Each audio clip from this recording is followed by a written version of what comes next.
Hi guys! Welcome back to my channel. This is Marjorie again.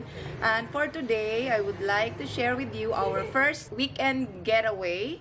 This is the first time that we're going out since the lockdown happened. For today, I'll show you guys kung ano yung mga pinagdadala namin.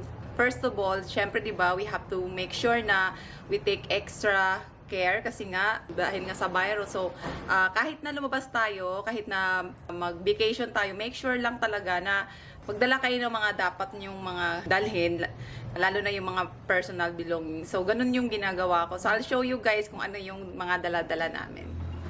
Ito yung mga beers, juices, wine. Ito naman yung mga gamit namin na iba, like wanse, ito yung laruan ng anak ko. Ito naman, syempre, ang mga bed sheets at saka mga unan, personal belongings ko, dapat kailangan kasama ko siya. Okay? Go subscribe to AJ Boy XD. Of course, ang lagayan namin, kasi kasama namin yung napakaganda naming pusa. So today guys, please come with us. I wanna share with you. Yan, we're almost ready to go. Of course, don't forget the mask and the glasses. Diba?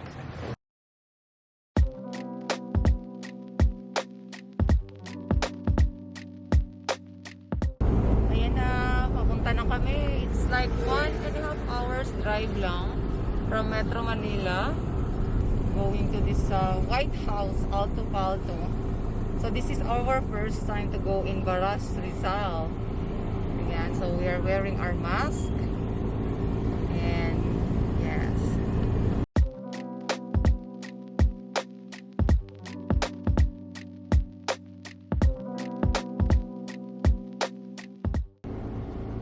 So ayan guys, nag-take out muna kami ng McDonald's before kami pupunta doon kasi hungry na yung mga kasama ko. Madam, hungry ka na ba, madam? Ayan. So, siksikan kami dito sa loob. Yun. So, yung in-order namin is 6 pieces of orange juice. Tapos, 6 pieces naman ng egg and what? What? Egg and McMuffin. What's that, babe? Sausage and egg McMuffin. 6 pieces of... ano yun? 6 pieces of sausage and egg McMuffin. First time namin tong mag-book ng Airbnb. Usually, pag umaalis kami, more on like sa booking.com, Agoda, or sa hotels, ganyan. But for today, it's our first time to use the Airbnb. So, share with you kung ano yung naging experience namin, kung mas okay bang Airbnb or the hotel. So, yeah, spray talaga ng alcohol. Spray natin to kasi baka may something na pumasok dito. At least, may protection tayo.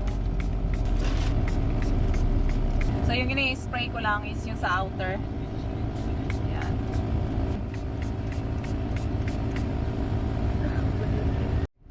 That's nice.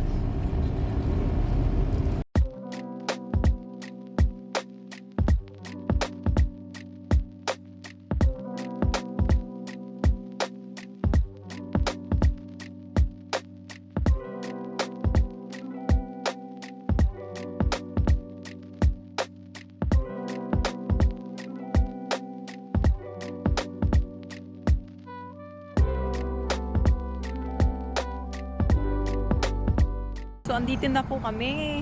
So, exactly 1 hour and 30 minutes lang talaga siya from Manila. Ganda nung house. Ang laki niya. And then, napakatahimik nung lugar. We'll see inside. So guys, nandito na kami eh. So tingnan nyo ha, ito yung living room nila. Yan.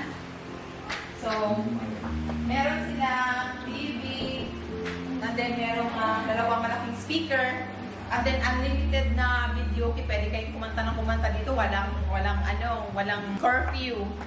So ayan, may electric fan sa living room. Ito yung magamit namin.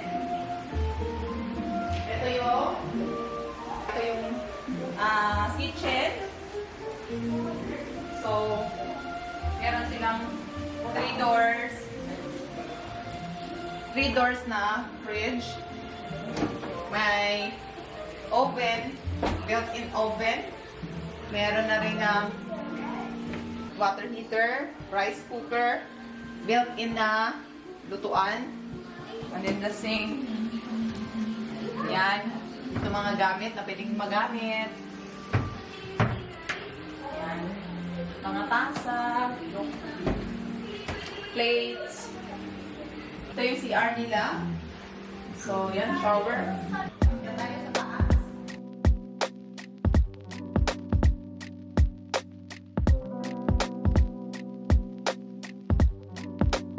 Yan. Ito yung guest room. Yan.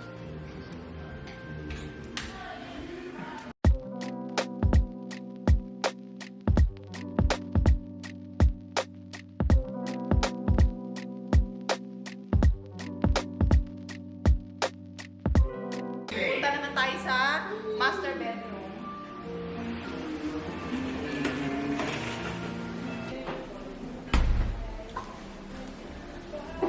Okay. Ito yung master bedroom.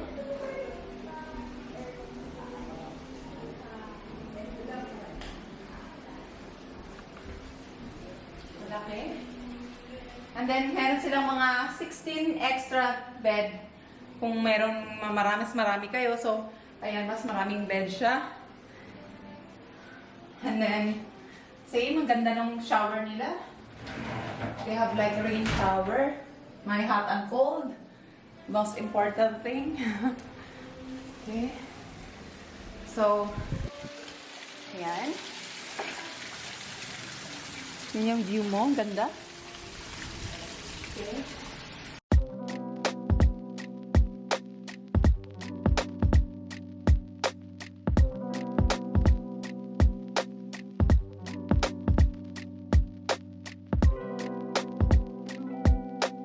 Ito yung dirty kitchen.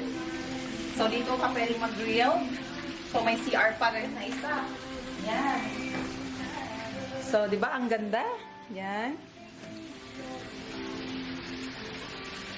Ito yung table. So, ayan. Ay, malaki nilang swimming pool na may kasama pang jacuzzi. Hey guys! Wait, what? Show me.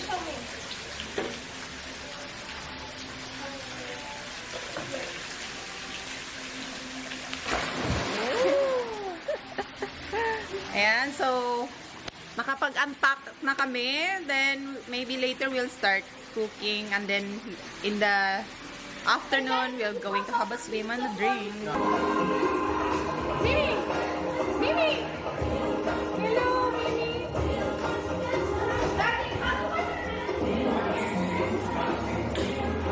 Kasama namin yung pusa namin kasi ayaw naman namin iwanan lang dun sa bahay namin. So, ayan, kasama siya kung saan kami pumunta. Me!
yung ano? Pulang?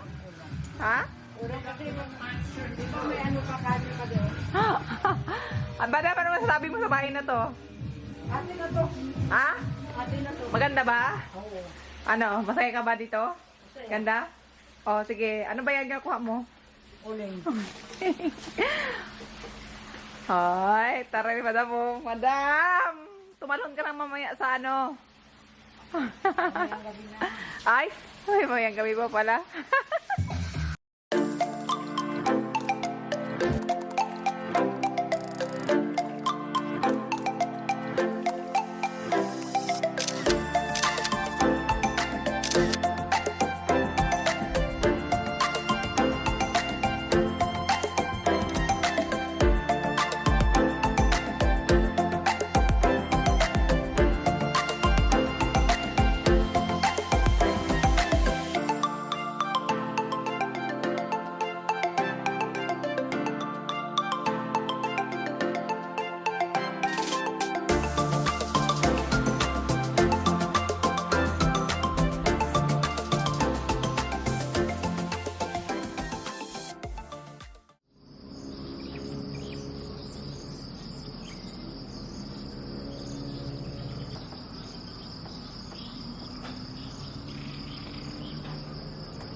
Good morning. Today is our second day dito sa White House of Palo Alto.